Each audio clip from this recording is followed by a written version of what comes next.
Hello everyone, hope everybody is doing good. स्वागत है आप सबका एक और नई वीडियो में। इस वीडियो में मैं आयरन फ्लाई की जो टिपिकल एक एडजस्टमेंट होती है, इसको हम क्लासिक एडजस्टमेंट भी बोल सकते हैं, वो आज मैं डिस्कस करने वाला हूँ। आयरन फ्लाई एक काफ़ी ज़्यादा फेमस एंड पुरानी स्ट्रैटेजी है। एंड जो इनिशियल डेज में जो एक्चुअल एडजस्टमेंट होती थी आयरन फ्लाई में, वो आज मैं आपको बताने वाला हूँ। उसके बाद तो काफ़ी अलग अलग तरीके की मॉडिफिकेशंस आई है एंड जिसमें काफ़ी ट्रेडर्स ट्रेड भी कर रहे हैं। बट एक्चुअल जो बेसिक एडजस्टमेंट है उसके बारे में अब इतना डिस्कस नहीं होता है। इसीलिए मैंने सोचा है कि ना मैं एक ये सीरीज चलाऊंगा जहाँ पे जो टिपिकल प्रॉपर एडजस्टमेंट्स होती हैं, जो ओल्ड स्कूल एडजस्टमेंट्स कुछ टाइम पहले तक हम कर रहे थे, वही सारी एडजस्टमेंट्स मैं बताऊंगा। अभी इस वीडियो में मैं आपको आयरन फ्लाई की क्लासिक एडजस्टमेंट बता रहा हूँ एंड यही क्लासिक एडजस्टमेंट की ही मैं एक सीरीज बनाऊंगा जहाँ पे मैं आयरन कॉन्डोर की क्लासिक एडजस्टमेंट, उसके बाद बैटमैन, कैलेंडर, जो भी अलग अलग पोजिशनल स्ट्रैटेजीज हैं, उन सब की मैं आपको क्लासिकल एडजस्टमेंट्स बताऊंगा। ठीक है, तो अभी पूरी वीडियो में सबसे पहले हम इसके रूल्स देख लेंगे, इसका लॉजिक देखेंगे, उसके बाद मैं आपको एडजस्टमेंट के बारे में बताऊंगा। गाइज, हो सकता है वीडियो थोड़ी सी लंबी बन जाए बिकॉज मैं आपको एकदम डिटेल में एडजस्टमेंट के बारे में बताऊंगा, तो इसलिए ध्यान से एकदम समझिएगा। तो मैं अब सिमुलेटर पे आ चुका हूँ एंड यहाँ मैं आपको सबसे पहले आयरन फ्लाई क्रिएट करके बता देता हूँ। जिनको भी नहीं मालूम ध्यान से देखिएगा, आपको समझ आ जाएगा। ये मैं मंथली आपको स्ट्रैटेजी बता रहा हूँ। महीने का पहला ट्रेडिंग सेशन मैं ले लेता हूँ। तो ये 1 जुलाई का महीने का पहला ट्रेडिंग सेशन है जिसमें एंट्री टाइम मैं 10 बजे की ले रहा हूँ। गाइज, ये कोई फिक्स नहीं है कि आपको 10 बजे ही लेना है, थोड़ा ऊपर नीचे आप कर सकते हैं। बट ये आप मेक श्योर करिएगा कि जो भी आप टाइम ले रहे हैं उस समय तक मार्केट थोड़ी सी सेटल डाउन हो गई है। अब ऐसा मत करिएगा कि मार्केट 9:15 पे ओपन हो रही है एंड 9:16 पर ही आप अपनी ट्रेड डिप्लॉय कर रहे हैं, वैसा नहीं करना। तो एक्सपायरी अब देखिए, इसकी मंथली एक्सपायरी 31 जुलाई की है। एट द मनी ये एक बार मैं स्पॉट कर देता हूँ। ऑल राइट, 25,550 का एट द मनी चल रहा है एंड यहाँ पे सबसे पहले मैं आयरन फ्लाई क्रिएट कर देता हूँ। तो ये क्रिएट करने का सिंपल सा रूल है, एट द मनी का call and put option sell होता है एंड इसके ब्रेक इवन्स बाय कर लेते हैं। तो ब्रेक इवन्स हमें कैलकुलेट करने की ऐसी कोई रिक्वायरमेंट नहीं है बिकॉज यहीं पे देखिए ब्रेक इवन दिए हुए हैं 24,834, मतलब 24,850 ऑन द डाउन साइड जो भी नियरेस्ट स्ट्राइक है, एंड 26,266 मतलब 26,250 ऑन दी अपसाइड। अब राइट हैंड साइड पे जो आप पे ऑफ चार्ट देख रहे हैं, इसी को ही आयरन फ्लाई बोला जाता है। मेरे अकाउंट में लगभग 1,50,000 रुपीज होने चाहिए, प्लस उसके साथ साथ अगर मुझे एडजस्टमेंट भी करनी है तो उसके लिए भी हमें थोड़ा एक्स्ट्रा मार्जिन लगता है, वो भी मैं आपको पूरा यहाँ पे बताऊंगा। ब्रेक इवन देखिए, ये सबसे ज्यादा इंपॉर्टेंट होता है, 2% on the down side and 1.8% on the upside. अब ये आयरन फ्लाई में दो बेसिक कंडीशंस हैं जिस पे मैं बहुत ज़्यादा ध्यान दूंगा। पहली कंडीशन ये है कि जब तक मार्केट मेरे ग्रीन टेंट के अंदर है, मैं पेशेंस के साथ वेट करूंगा एंड मैं अपने टारगेट का वेट करूंगा। अब यहाँ पे मैं टारगेट कुछ भी रख सकता हूँ, 5%, 6% का भी मैं टारगेट रख सकता हूँ on my deployed capital, because ये मेरी मंथली स्ट्रैटेजी है। तो इसको मैं पूरा रन करूंगा पूरा महीने एंड उसमें फिर मैं आपको एडजस्टमेंट के बारे में भी बताऊंगा। अब दूसरी सिचुएशन ये है कि अगर बाई चांस मार्केट हमारे ब्रेक इवन के बाहर जाता है, ऊपर का मेरा ब्रेक इवन है 26,037, अगर उसके ऊपर जाता है या फिर नीचे की तरफ 25,063, अगर इसके नीचे जाता है, उस सिचुएशन पे मैं वहाँ पे एडजस्टमेंट करूंगा। एंड एडजस्टमेंट क्या है वो मैं आपको साइमल्टेनियसली बताता रहूंगा इसी वीडियो में। अब इस एग्जाम्पल को एक बार फॉरवर्ड टेस्ट करते हैं, लेट्स सी इसमें क्या होता है।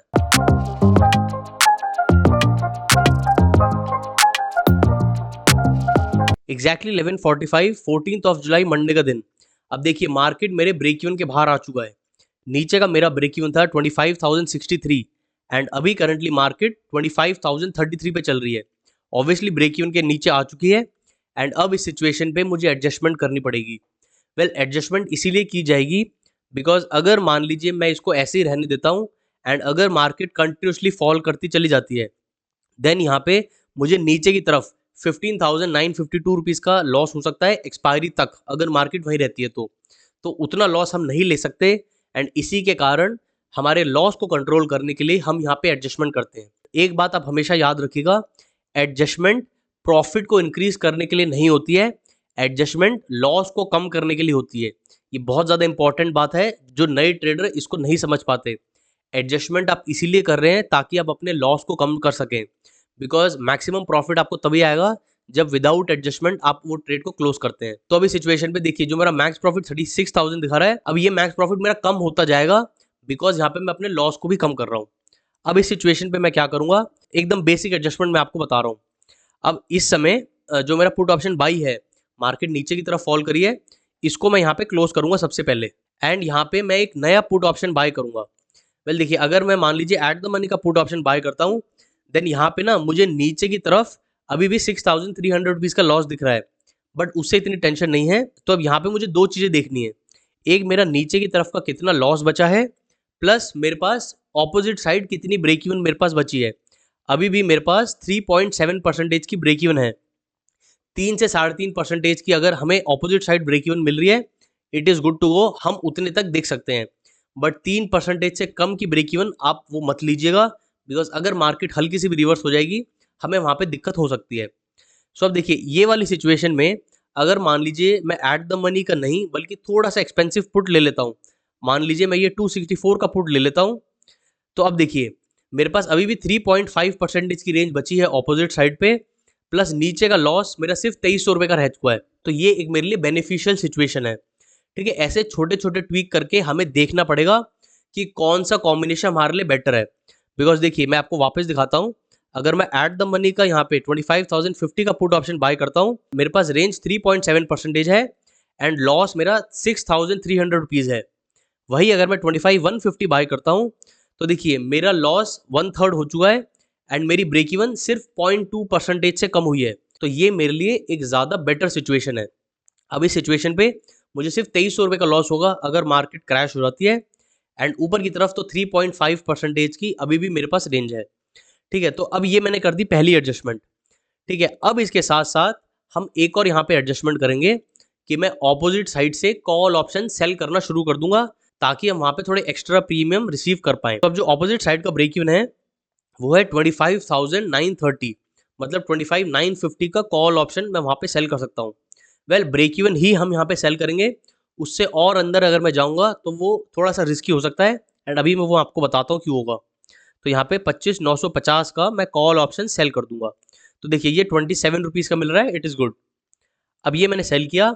अब देखिए, अगर मार्केट कंटिन्यूसली फॉल कर जाती है, मुझे सिर्फ 240 रुपीज़ का लॉस होगा, प्लस अभी भी मेरे पास 3.6% की रेंज है ऊपर की तरफ। अब मैं आपको क्यों बोल रहा था कि मैं इससे थोड़ा और अंदर नहीं जाना चाहूँगा, उसका भी मैं आपको एग्जाम्पल दिखा देता हूँ।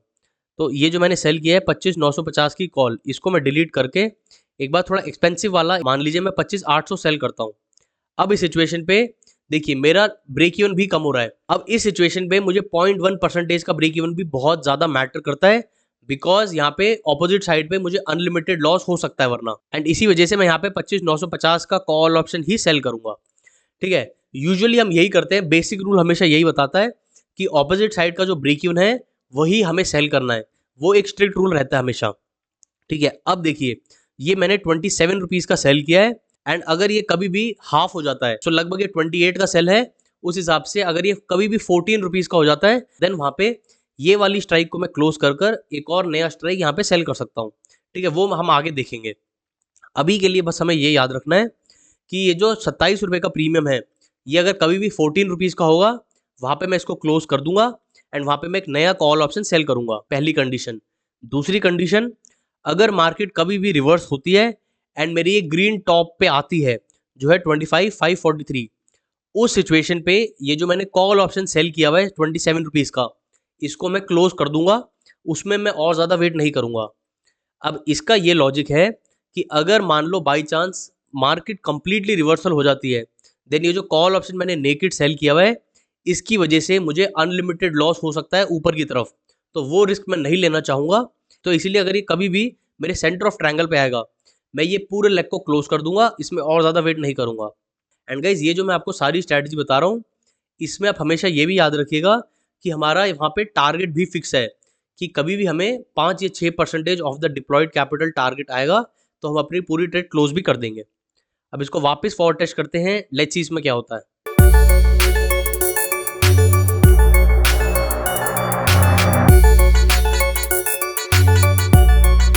तो exactly 9:45 18th of July Friday का दिन। अब देखिए जो मैंने 27 का सेल किया था वो 12 रुपीज़ पे आ चुका है, एंड अब इस सिचुएशन पे मैं यहाँ पे प्लान कर सकता हूँ कि भाई ये वाले लेग को मैं क्लोज कर दूं एंड यहाँ पे मैं एक बेटर प्रीमियम वाला लेग को सेल करूँ। बट उसमें भी हम थोड़ी डिस्क्रिप्शन यूज कर सकते हैं। बहुत सारे ट्रेडर्स में क्या करते हैं, वो उसको एक ही बार सेल करते हैं एंड उसको वो ऐसे ही रहने देते हैं, उसमें वो और एडजस्टमेंट नहीं करते।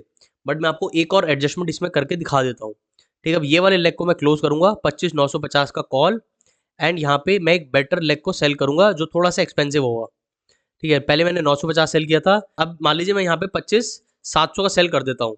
ठीक है, तो 700 भी ऐसी कोई दिक्कत नहीं है, बट हमें हमेशा याद रखना है जो सेंटर ऑफ ग्रीन टेंट है उससे हमें लेफ्ट साइड कभी भी नहीं आना है। इसका क्या मतलब है, ये देखिए, ये जो सेंटर ऑफ ग्रीन टेंट है ये है 25,550 का स्ट्राइक है, इससे कभी भी मैं लेफ्ट साइड नहीं जाऊंगा। मतलब मैं कभी भी यहाँ पे 25,500 या 25,450 का कॉल ऑप्शन सेल नहीं करूंगा, बिकॉज अगर मार्केट हल्की सी भी रिवर्सल हो जाती है देन वो मेरा जो अनलिमिटेड लॉस वाली सिचुएशन है वो काफ़ी ज़्यादा रिस्की हो सकती है। इसलिए ग्रीन टेंट के हमेशा राइट हैंड साइड वाला ही मैं सेल करूंगा। सो 25,700 ये मैं सेल कर देता हूँ, एंड अगेन देखिए ये 26 रुपये का मेरा सेल हुआ है। अब यहाँ पे मैं और एडजस्टमेंट नहीं करूंगा, मैक्सिमम मैंने 2 बार कर लिया है, it is more than enough, because मुझे ऑपोजिट साइड का रिस्क को भी ध्यान रखना है। ठीक है, अब अगर मार्केट कंटिन्यूसली फॉल करती है मुझे ऐसी कोई दिक्कत नहीं है।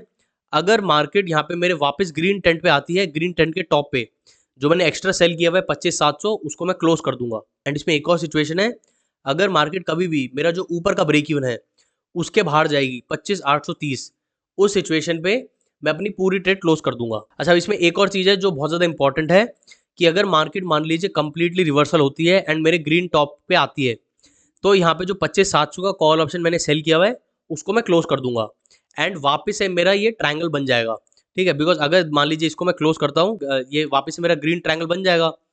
अब इस सिचुएशन पे अगर मार्केट मान लो और ऊपर जाती है, तो जो मेरा ऊपर का ब्रेक इवन है जो है 25,935 अभी जो दिखा रहा है, अगर उसके बाहर जाती है तो जो मैंने पुट ऑप्शन की तरफ एडजस्टमेंट बताई थी ना दोनों, मैं वही सेम एडजस्टमेंट कॉल ऑप्शन की तरफ भी करूंगा कि पहले मैं एक एक्सपेंसिव वाला कॉल ऑप्शन बाय करूंगा, उसके बाद ऑपोजिट साइड से मैं पुट ऑप्शन सेल करना शुरू कर दूंगा। गाइस आई नो जो नए ट्रेडर हैं उनके लिए थोड़ा सा डिफिकल्ट हो रहा होगा ये सारी चीजें डाइजेस्ट करना, तो इसलिए आप बार बार ये वीडियो देख लीजिए, आपको आई एम श्योर समझ आ जाएगी सारी चीजें।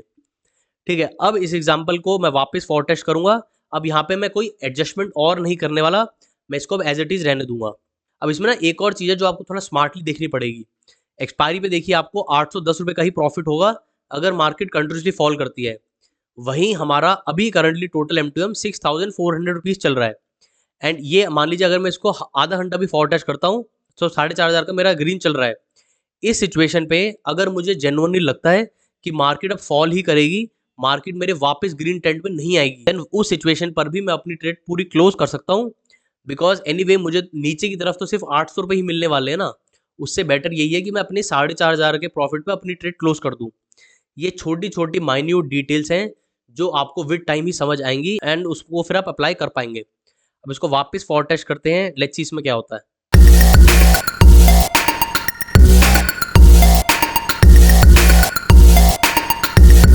सो 3:15 31 ऑफ जुलाई थर्सडे का दिन कि मैंने अपनी पूरी ट्रेड क्लोज कर दी। जो मुझे लॉस दिखा रहा था लगभग 16,000 रुपये के आसपास नीचे की तरफ, वो मैंने अपना ग्रीन में क्लोज किया है, जो बिकॉज यहाँ पे जो मैं एक्स्ट्रा सेल कर रहा था बार बार, उसकी वजह से मुझे थोड़ा प्रीमियम यहाँ पे रिसीव हुआ है। ठीक है, अब जो मैं आपको यही बता रहा था ना, टोटल MTM देखिए मेरा 487 पे मैंने क्लोज किया है, बट यही एक समय मुझे 4,000 से 6,000 रुपये दिखा रहा था। उस समय भी मैं अपनी ट्रेड क्लोज कर सकता था, वो एक हमें मौका दिया था मार्केट ने। आयरन फ्लाई की अच्छी बात यही है कि ये आपको बहुत सारे मौके देती है आपका टारगेट बुक करने का, प्लस आपको एग्जिट करने का। वो मौके हमें ऐसे मिस नहीं करने, अगर हमें अपॉर्चुनिटी मिलती है उसको हमें डेफिनेटली ग्रैब करना है।